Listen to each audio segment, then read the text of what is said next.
I stood outside my son's house, watching my suitcase hit the porch. It landed hard. The zipper split. Vanessa stood in the doorway, arms crossed. "You're pathetic. Leave before I call security." I didn't move. I just smiled.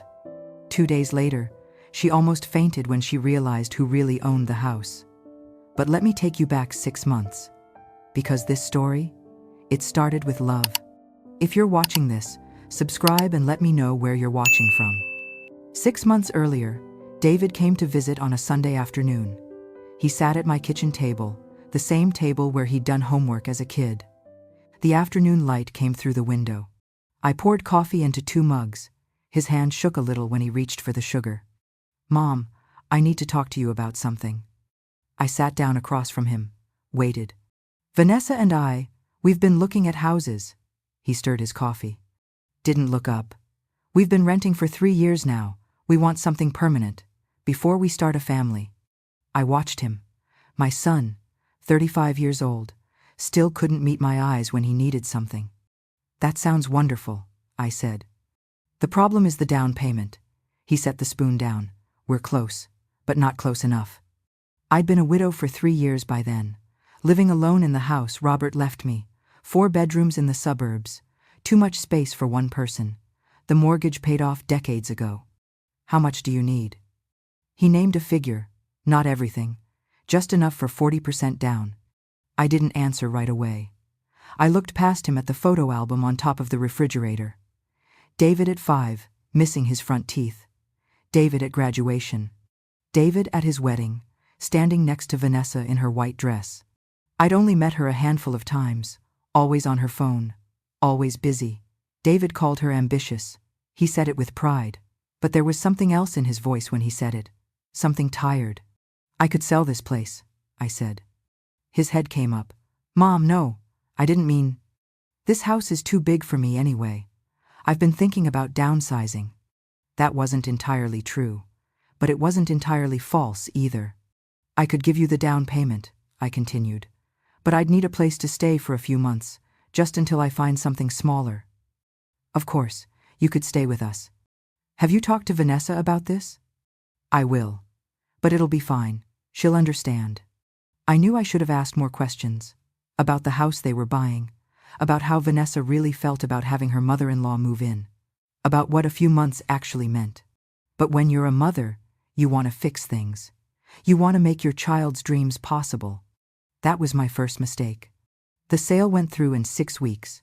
I packed up 30 years of life into boxes, sold most of the furniture, kept only what would fit in the spare bedroom of their new house. David called me the day they closed. "We got it, Mom. The house is ours." In the background, I heard Vanessa's voice. "Tell her thank you." Not "Thank you, Mom." Not "We're so grateful." Just tell her. David relayed the message. "Vanessa says thank you." I told him I was happy for them. And I was. I really was. But that night, packing the last of my dishes, I found myself moving slower than I needed to, like some part of me already knew. Vanessa smiled when David told her I'd be moving in, but it was the kind of smile that didn't reach her eyes. I should have paid attention to that. The first week felt normal. They gave me the bedroom on the 2nd floor, next to the den. It had a window that looked out over the backyard. I unpacked my clothes, set my books on the shelf. Tried not to take up too much space. I helped where I could. Cleaned the kitchen after breakfast, folded laundry, made dinner on Tuesday and Thursday nights. I was careful. I didn't want to overstep. Vanessa smiled, said thank you, asked how I liked my room. Everything seemed fine. The second week, small things started to change. That afternoon, Vanessa refolded the towels I'd just finished. Not unkind, just correcting. When David came home from work that evening, I tried to tell him about my day, about the book I was reading, about the neighbor's cat I'd seen in the yard. Vanessa checked her watch. "I'm sure Mom is tired, honey. Let her rest." David nodded. "Yeah, you should relax, Mom." I went upstairs. By the 3rd week, I started noticing the way Vanessa looked at the clock when I talked, the way she stood in doorways when I was in a room, like she was waiting for me to leave. One evening, I went to the kitchen to get a glass of water. It was almost 9:30. I opened the refrigerator. Every shelf had a label: produce, leftovers, David's lunch, Vanessa's yogurt. I hadn't labeled anything. I closed the door without taking anything out. The next morning, Vanessa asked to speak with me. We sat in the living room. She sat across from me, legs crossed, hands folded in her lap. "I think we need to set some boundaries, Ellen." I nodded, held my mug of tea with both hands. She listed them. No going into the kitchen after 9 at night. No having guests over without asking first. No rearranging furniture or decorations. I said I understood. "This is still new for all of us," she said. "I just want to make sure we're all on the same page." "Of course." She smiled, used my first name again. Not Mom, not even Mrs. Porter. It felt like erasure. That night, I tried to unlock the front door with my key. It didn't work. The lock had been changed. I stood there for a moment, key in hand. Then I pressed the doorbell. Vanessa answered. "Oh, I forgot to tell you. We upgraded the locks, for security." "Do I get a new key?" "It's a keypad now. I'll text you the code." She did. Later that night, a 6-digit number. I saved it in my phone. But something about it felt wrong, like I wasn't being given a key to the house. I was being given permission to enter. David came home late that evening. I heard him and Vanessa talking in the kitchen. I wasn't trying to listen, but their voices carried up the stairs. "Did you change the locks?" David asked. "For security," Vanessa said. "I told you I was going to." "You could have told my mom first." "I did tell her. She's fine with it." I heard the refrigerator open. Close.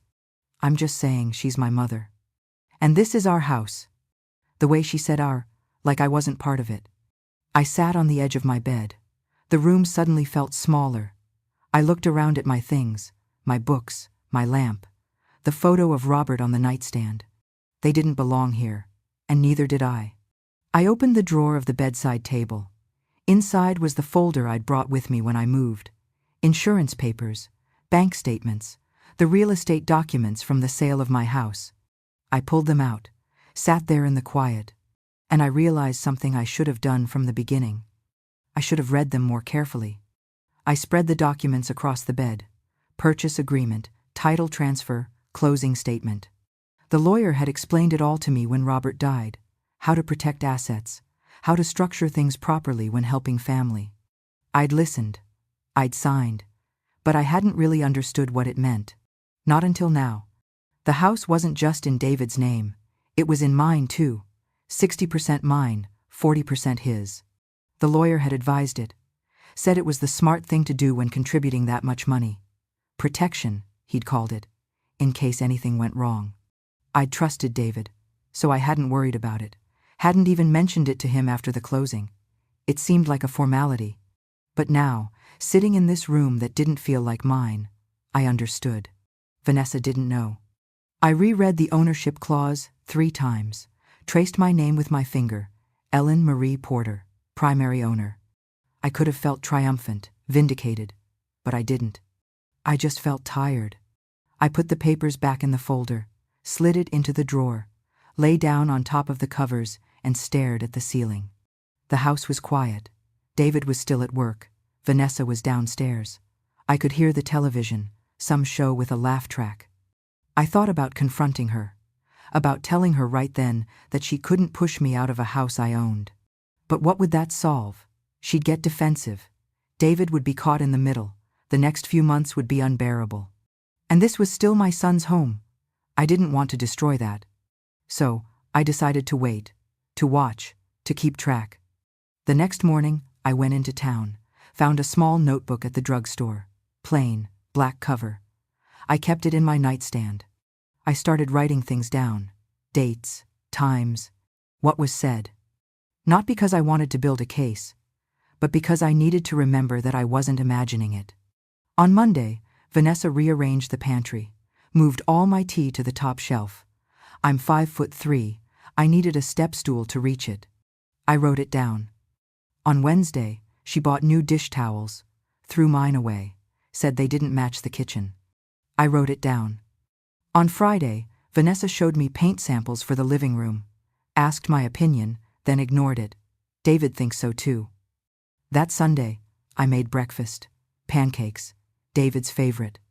I set 3 plates on the table, poured orange juice. Vanessa came downstairs in her yoga clothes, looked at the table. "I don't eat carbs on Sundays," she said. She opened the refrigerator, took out a green smoothie she'd made the day before. David ate 2 pancakes, said they were great, but he kept glancing at Vanessa. I ate alone after they left for the gym. I wrote it all down, not with anger, just facts, small moments that added up to something larger. I wasn't trying to punish anyone. I was trying to protect myself. Because I could see where this was heading. The comments would get sharper. The boundaries would get tighter. Eventually, Vanessa would find a way to push me out completely. And David would let her. Not because he didn't love me, but because he loved her more. Or maybe because it was easier. Part of me wanted to burn it all down. To walk downstairs right then and tell them both exactly what I owned. To watch Vanessa's face when she realized she'd been treating the primary homeowner like an unwelcome guest. But the other part of me, the part that still loved my son, knew I had to be smarter than that. I closed the notebook, put it back in the drawer. I gave it 2 more weeks. If things didn't change, I'd make my move. But Vanessa couldn't wait that long. It happened on a Wednesday evening. I'd been out for most of the day, coffee with an old friend from the neighborhood where I used to live. We talked for hours. It felt good to be myself again, to laugh, to not watch every word. I got home around 6, punched in the code, walked through the door. The house was dark except for 1 lamp in the living room. Vanessa sat on the couch, waiting. David's car wasn't in the driveway. He was working late again. "We need to talk about your living situation," she said. I set my purse down, closed the door behind me. "Okay."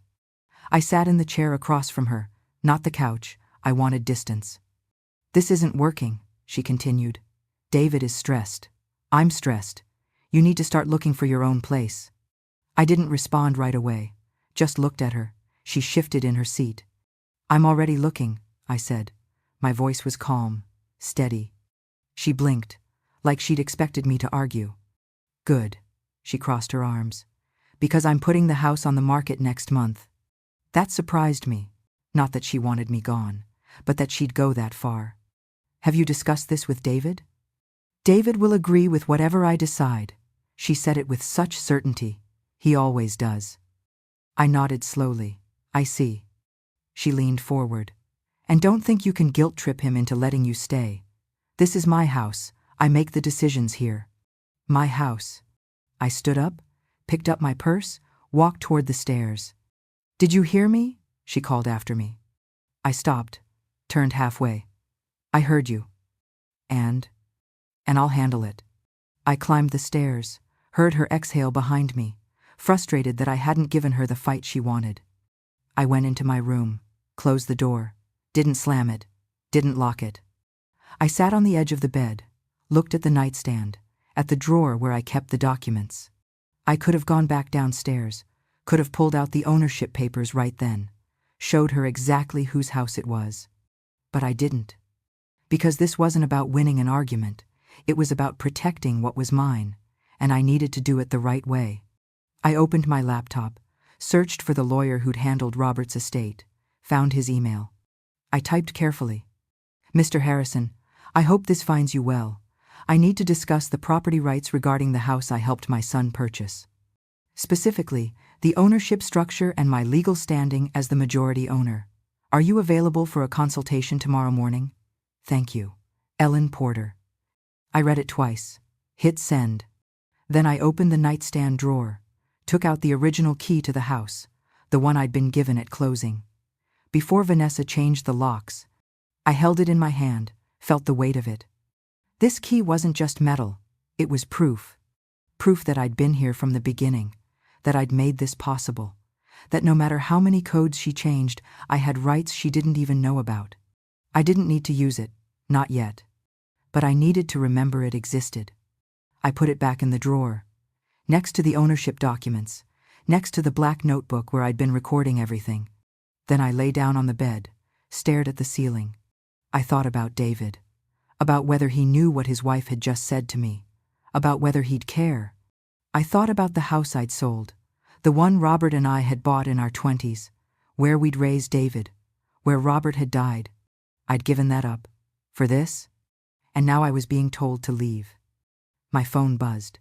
A text from David. Working late, don't wait up, love you, Mom. I didn't reply. I wanted to call him, tell him what Vanessa had just done, make him choose. But I knew how that would end. He'd smooth it over. Say Vanessa was just stressed. Ask me to be patient. Promise it would get better. And I'd believe him, because I wanted to. But it wouldn't get better. It would only get worse. I set the phone down, closed my eyes. I didn't sleep that night, not because I was scared, but because I finally knew exactly what I had to do. By morning, Mr. Harrison had replied. He could see me at 10. I got dressed, left the house before Vanessa woke up, and I didn't tell anyone where I was going. Mr. Harrison's office looked the same as 3 years ago.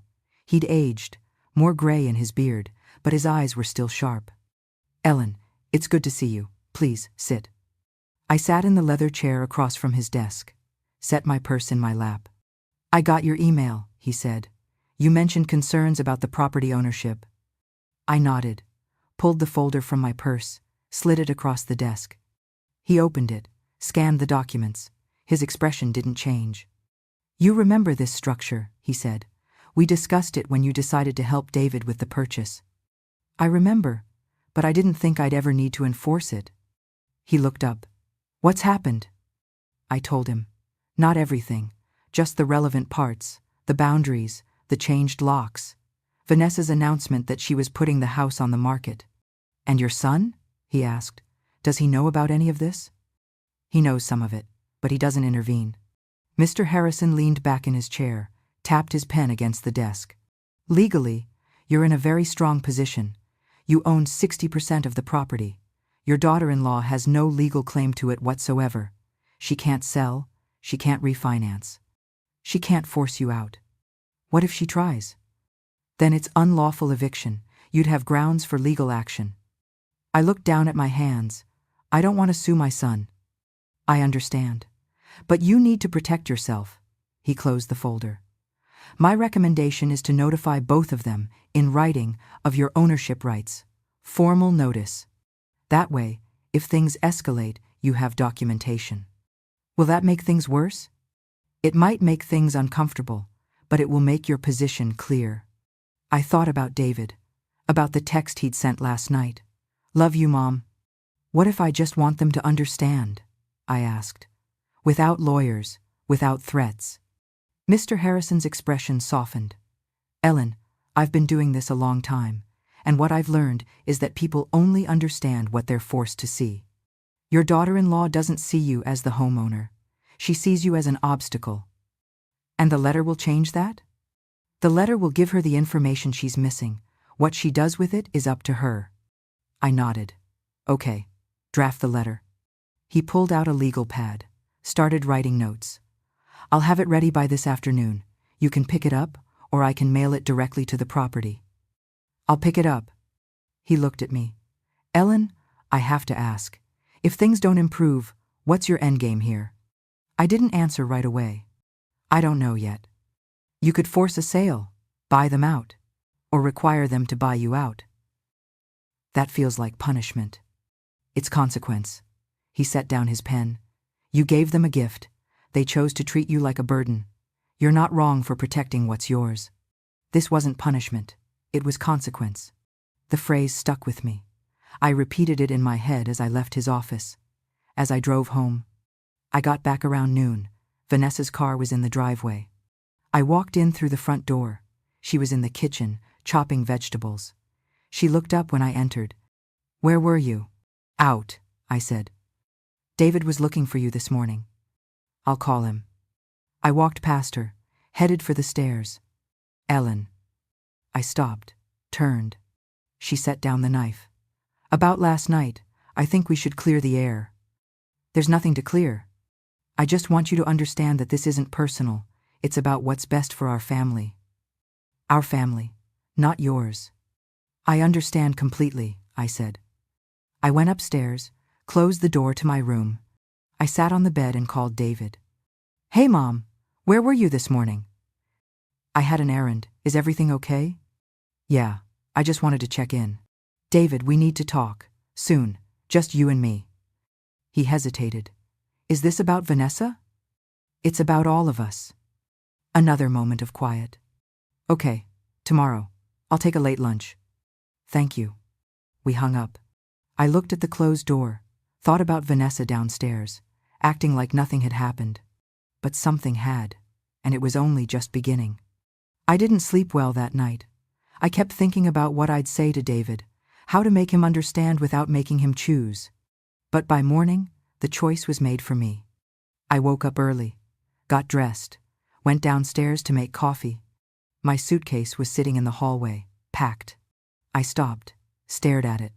The zipper was closed. My clothes folded inside. I could see the corner of my blue sweater through the mesh pocket. I heard footsteps behind me, turned. Vanessa stood at the top of the stairs, still in her pajamas, arms crossed. "I packed for you," she said. "You're leaving today."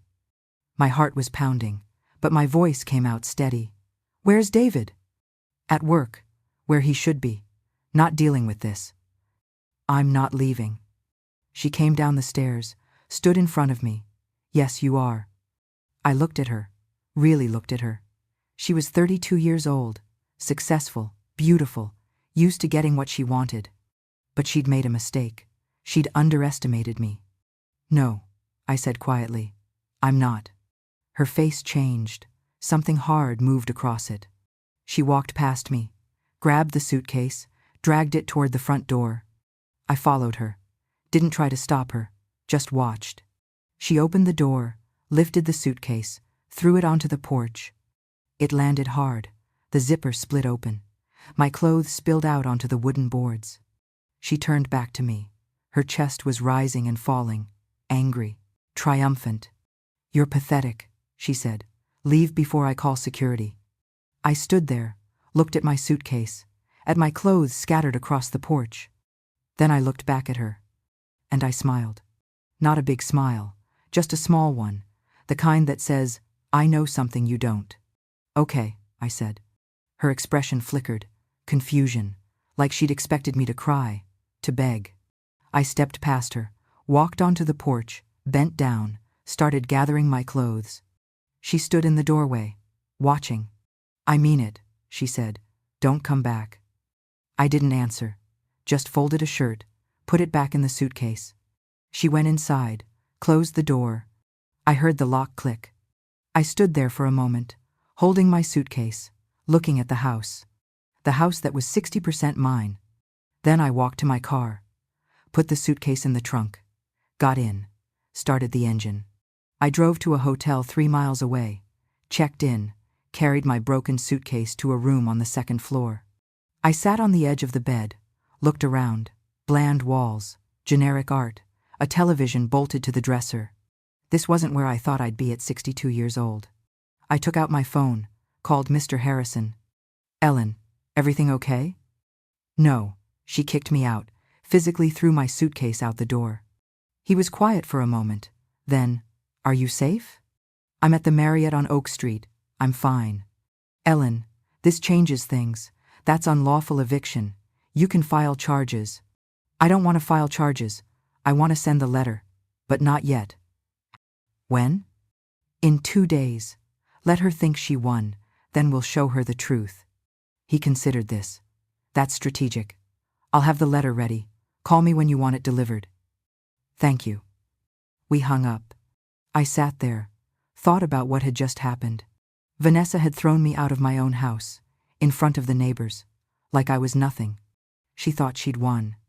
But in 2 days, she'd learn the truth. And I wanted to see her face when she did. I lay back on the bed, stared at the ceiling. For the first time in months, I felt something close to peace. Not because this was over, but because I finally knew exactly what I had to do. 2 days, then everything would change. But this story was far from over. I stayed at the hotel for 2 days. I didn't call David, didn't text. I waited. The first day, I had coffee at a place I used to go with Robert. For the first time in months, I felt like myself. No one watching, no one timing. I walked through town, sat in the park, read a book. The second day, I visited an old friend, Margaret. We'd worked together for 15 years before I retired. She lived in a small condo across town. We had lunch on her patio. "You look different," she said. "Different how?" "Lighter." I smiled, didn't tell her why. That afternoon, I called Mr. Harrison. "It's time, send the letter." "To both of them?"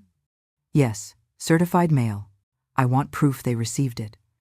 "I'll send it today. They should have it by tomorrow morning." "Good." We hung up. I sat on the hotel bed, looked out the window at the parking lot below. Tomorrow, Vanessa would open that envelope. She'd read those words, and she'd finally understand. I wasn't the pathetic one. I never had been. The next morning, I woke early, checked my phone. A text from the courier service. Delivered, signed for by Vanessa at 9:15 a.m. I looked at the time. 9:45. She'd had the letter for 30 minutes. My phone rang. "David." I let it ring twice before I answered. "Mom, where are you?" His voice was tight, stressed. "I'm at a hotel." "What hotel? I need to see you." I told him. "I'll be there in 20 minutes. He hung up before I could respond. I sat on the bed, waited. When he knocked, I opened the door. He looked exhausted, hair uncombed, shirt wrinkled, like he'd left work in the middle of something. He came in, stood in the middle of the room, hands in his pockets. "Mom, what's going on? Vanessa showed me a letter from a lawyer. It says you own the house?" "I do. 60%. He stared at me. "Since when?" "Since the beginning. The lawyer suggested it when I sold my house to help you. Protection, he called it." "Why didn't you tell me?" "I did tell you. You signed the documents. It was all there in the closing paperwork." His face changed. He remembered. "I thought that was just a formality." "It wasn't." He sat down on the edge of the bed, rubbed his face with both hands. "Vanessa didn't know." "I'm aware." "She's upset, really upset." I didn't respond, just waited. "She says you threw her out." I almost laughed.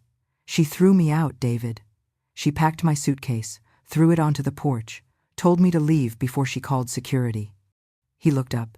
"What? You didn't know?" "She said you left, that you'd decided to move out."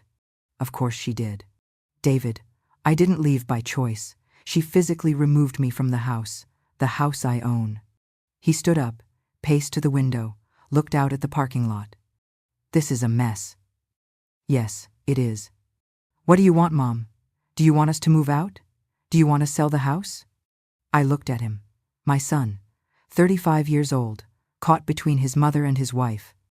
"I want you to think about what happened. Really think about it. Your wife has been treating me like an unwelcome guest for months, changing locks, setting boundaries, making rules. And you let her. She was just trying to establish her space." "It's not her space, David. It's mine." No response from him. He turned from the window, looked at me. "So what now?" "Now you go home. You talk to your wife. You decide what kind of man you want to be." "That's not fair." "None of this is fair, but it's where we are." He stood there for a long moment. Then he walked to the door, stopped. "I'm sorry, Mom." "I know." He left. I sat back down on the bed, looked at my phone. Later that evening, I got an email from the bank, a notification. Someone had tried to refinance the house. The application had been denied due to missing owner consent. I checked the timestamp, before she got the letter, yesterday. Vanessa had been trying to erase me even before she knew the truth. I set the phone down, stared at the ceiling. Tomorrow, I'd go back, and we'd settle this once and for all.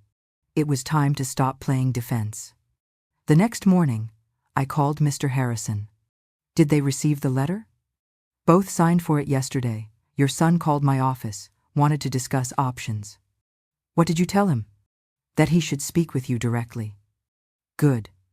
I hung up, packed my things, checked out of the hotel. I drove to the house, mid-morning, both cars in the driveway. I parked on the street, got out, walked to the front door. Used the keypad code. It didn't work. She'd changed it. Again. I stood there for a moment. Then I took out my phone, texted David. I'm outside. Open the door. 2 minutes passed. 3. Then the door opened. David stood there. He looked like he hadn't slept. Mom. I'm coming in. Maybe we should talk first. We can talk inside. I walked past him, into my house. Vanessa was in the living room, standing by the window, arms wrapped around herself. Her face was pale, different from before. I set my bag down, looked at her. She turned, stared at me.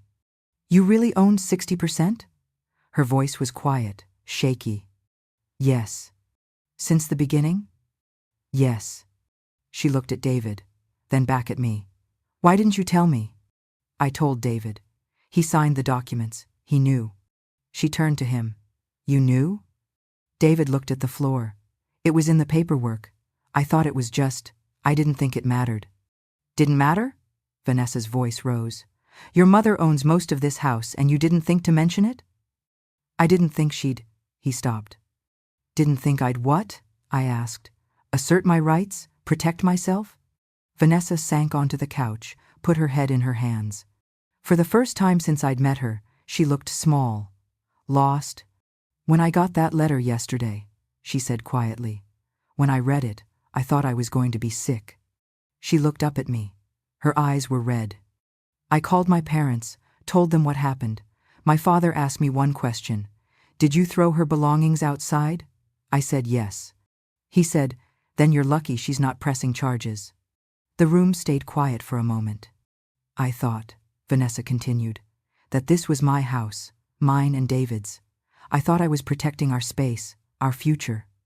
By erasing me? By setting boundaries. She wiped her eyes. But I see now that's not what I was doing. I sat down in the chair across from her. Looked at this woman who'd thrown my suitcase onto the porch 2 days ago. Vanessa, do you understand what you did? You didn't just disrespect me. You tried to remove the person who made this house possible. I know. You changed locks, set rules, treated me like I was trespassing in my own home. I know. Her voice cracked. David sat down next to her. Mom, we want to make this right. How? We'll buy you out. Vanessa's parents are willing to help. They're liquidating some investments. It'll take 60 days, maybe less. I looked at both of them. David, exhausted and guilty. Vanessa, defeated. Part of me wanted to say yes, to take the money and leave, to never look back. But another part remembered the way Vanessa had smiled when she threw my suitcase. The way she'd said, "You're pathetic." I'll consider it, I said, but I have conditions. What conditions? Vanessa asked. First, I'm moving back into my room, today. David nodded. Of course. Second, until this is settled, we live as co-owners. That means mutual respect.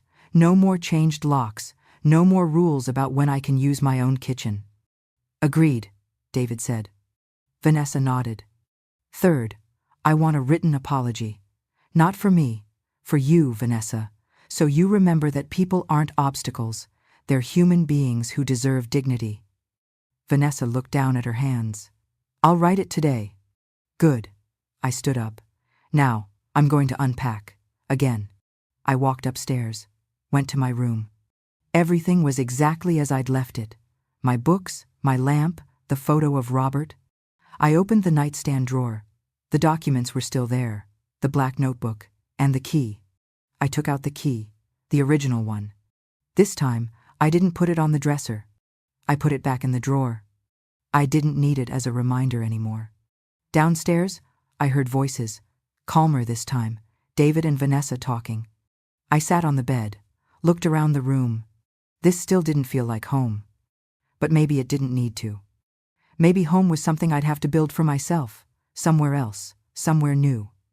For now, I had 60 days. 60 days to decide if I wanted their money. If I wanted to sell. Or if I wanted something else entirely. That evening, David knocked on my door. Can we talk? Come in. He sat in the chair by the window. I stayed on the bed.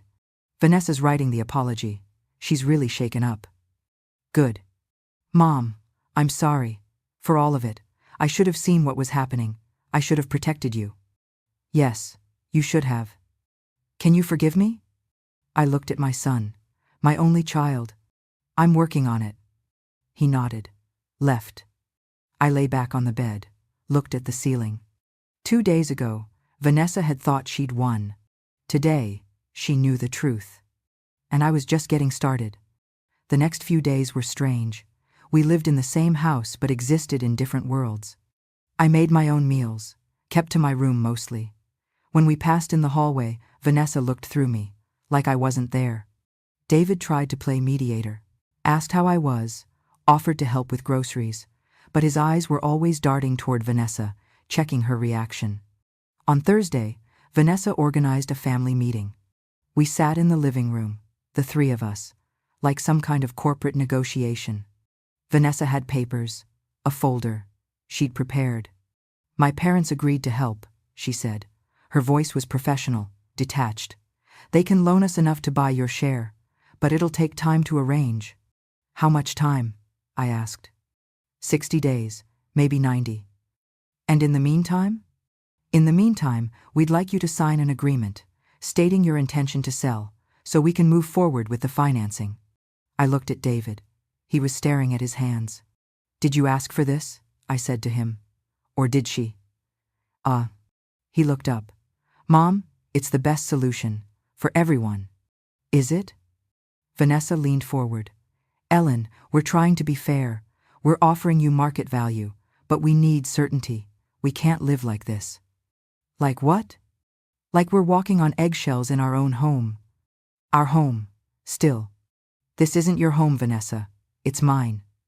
Her jaw tightened. Fine. Your home. That you're forcing us to buy. I'm not forcing anything. You have a choice. We can coexist. Or you can buy me out. But I'm not signing anything until I see the money. That's not how it works. We need the agreement to secure the loan. Then I guess you'll have to find another way. I stood up, left the room. Behind me, I heard Vanessa's voice, sharp, frustrated. David, talk to her. But David didn't follow me. That night, I couldn't sleep. I kept thinking about that meeting, about the way Vanessa had tried to control the narrative. Again, she wanted me to sign, to commit, to give up my leverage. But I knew better. The next morning, I got a call from Mr. Harrison. I got a strange email from an attorney representing your son and daughter-in-law.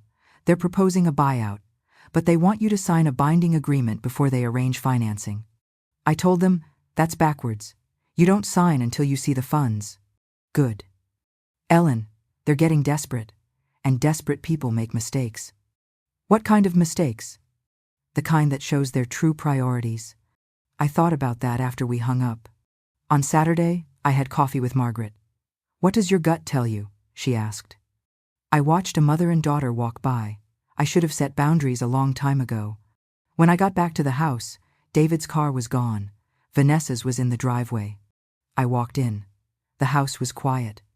I went upstairs, started to go to my room. Then I heard something.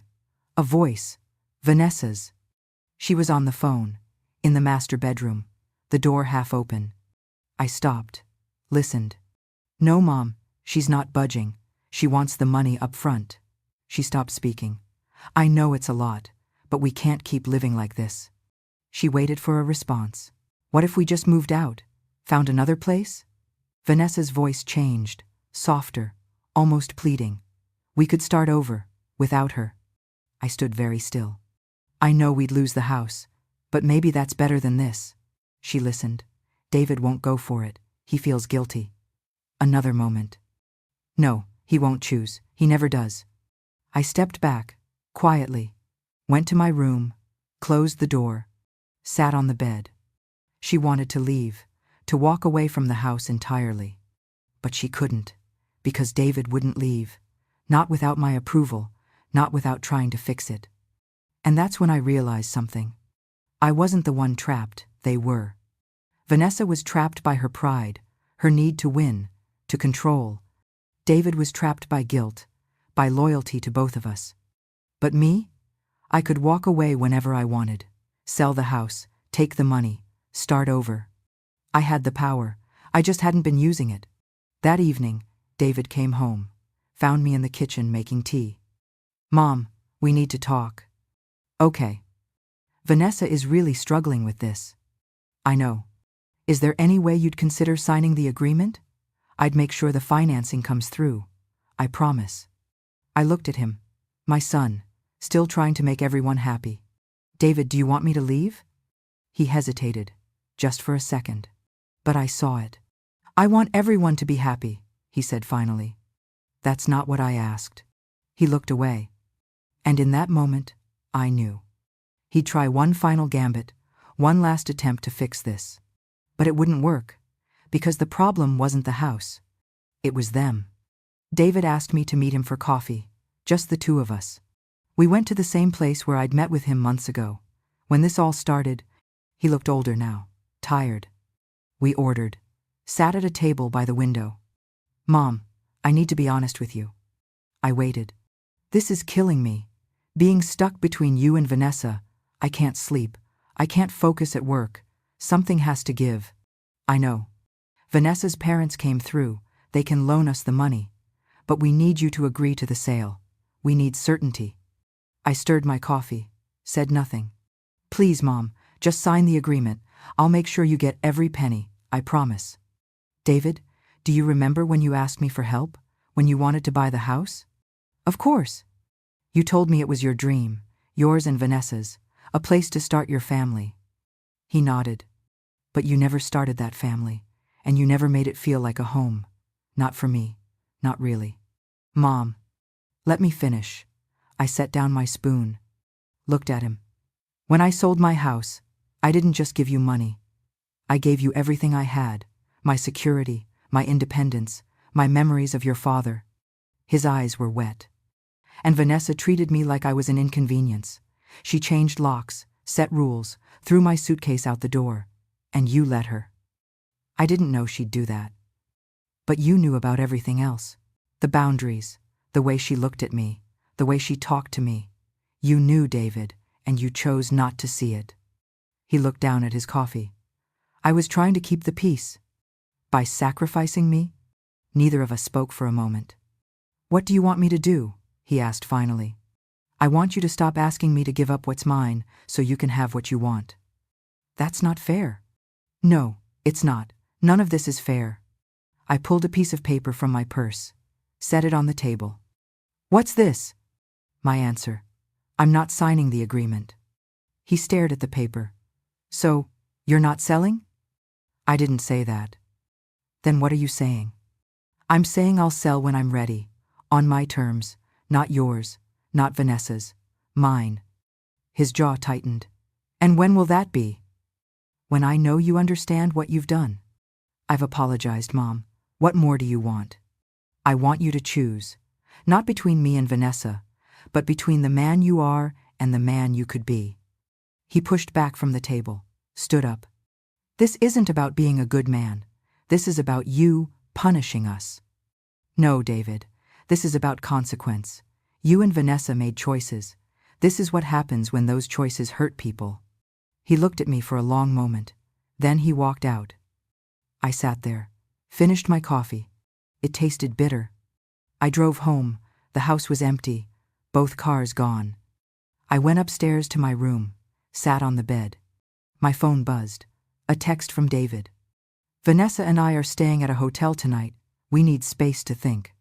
I didn't respond. I looked around the room, at my books, my lamp, the key on the dresser. This house didn't feel like home anymore. But it wasn't the house's fault.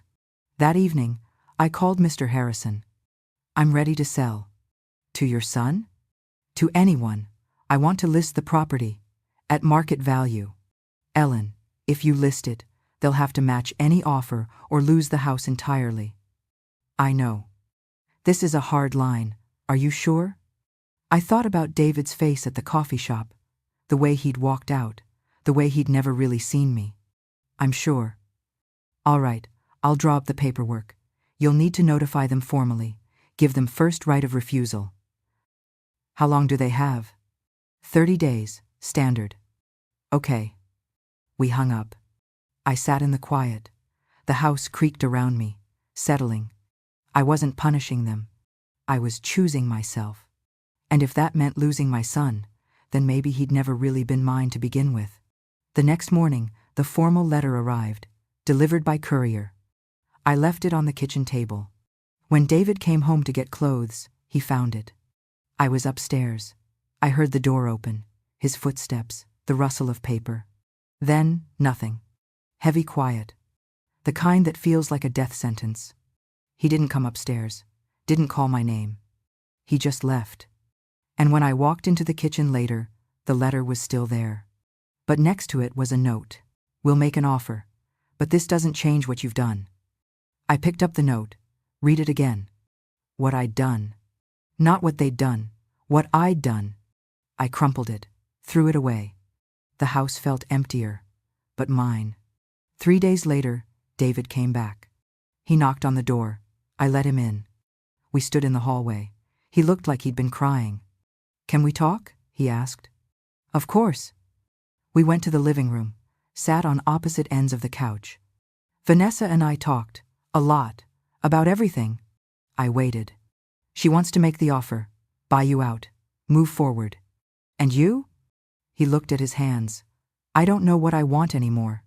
David. No, let me say this. He looked up.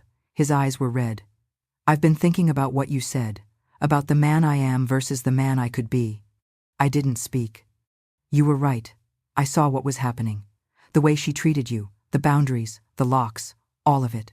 And I told myself it was just her being territorial. Adjusting to having you live with us. But it wasn't that. No, it wasn't. She was pushing you out, and I let her, because it was easier than standing up to her. His voice cracked. I'm ashamed, Mom, of myself, of what I let happen. I felt my throat tighten, but I didn't cry. I loved your father, I said quietly. And when he died, I thought I'd lost everything. But then I realized I still had you, and I would have done anything for you. I know. But you can't ask someone to give everything and then treat them like nothing. I know.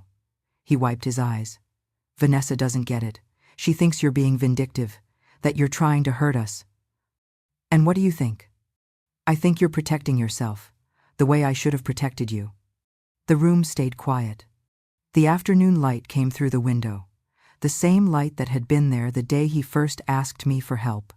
Vanessa wants to submit the offer, he said. Her parents came through. We can match the asking price. Okay. But I need to know something first. What? If we buy you out, will you forgive me? I looked at him. My son, my only child. Forgiveness isn't something you buy, David. It's something you earn. How do I earn it? By understanding that what happened here wasn't about the house. It was about respect and boundaries, and remembering that the people who love you aren't obstacles. He nodded, slowly. I do understand. Finally. Good. He stood up. I'll submit the offer tomorrow, through our attorney. I'll review it with Mr. Harrison. He walked to the door, stopped, turned back. Mom, I'm sorry, for all of it. I know that doesn't fix anything, but I need you to know. I already knew. He left.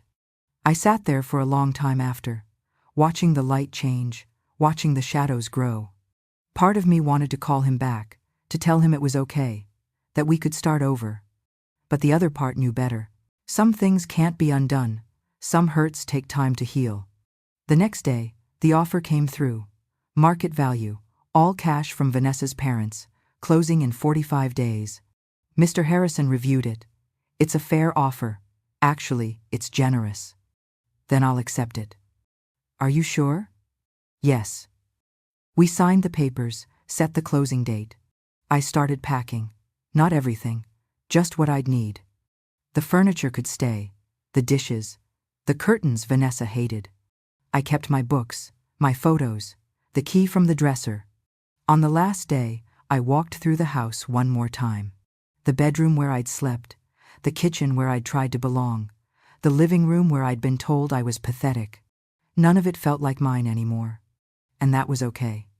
I closed the door behind me, didn't lock it, didn't look back. David was standing by my car, Vanessa wasn't there. Where will you go? He asked. I found a condo, smaller, just for me. Can I have the address? I wrote it down, handed it to him. You can visit, when you're ready. When will that be? When you really understand what happened here. Not just say you do, but understand it. I got in my car, started the engine. He stood in the driveway, watching. I drove away. And this time, I didn't look in the rearview mirror. 2 months later, I'm sitting in my new living room. Small, quiet, mine. The condo overlooks a park. I watch joggers in the morning, dog walkers in the evening, life moving forward. I joined a book club, started volunteering at the library again, had coffee with Margaret twice this week. I stopped making myself small. David texts me sometimes, short messages, checking in. I text back, but I haven't invited him over yet. And that's okay. Healing takes time. People ask me if I regret it, standing up for myself, keeping the house until they had to buy me out properly. I don't. Because I learned something important. Love doesn't mean sacrifice without boundaries, and being a mother doesn't mean erasing yourself. I look at the key on my bookshelf, the original one. It doesn't open anything anymore, but I keep it anyway. A reminder, not of what I lost, but of what I found. My worth. This wasn't a story about revenge. It was about remembering who I was, about drawing a line and saying enough. And if you're going through something similar, don't wait for permission to stand tall. You already have it. The hardest part isn't standing up. It's accepting that some people won't understand why you had to. But you'll know. And that's enough. Thanks for listening. Don't forget to subscribe and feel free to share your story in the comments. You're not alone.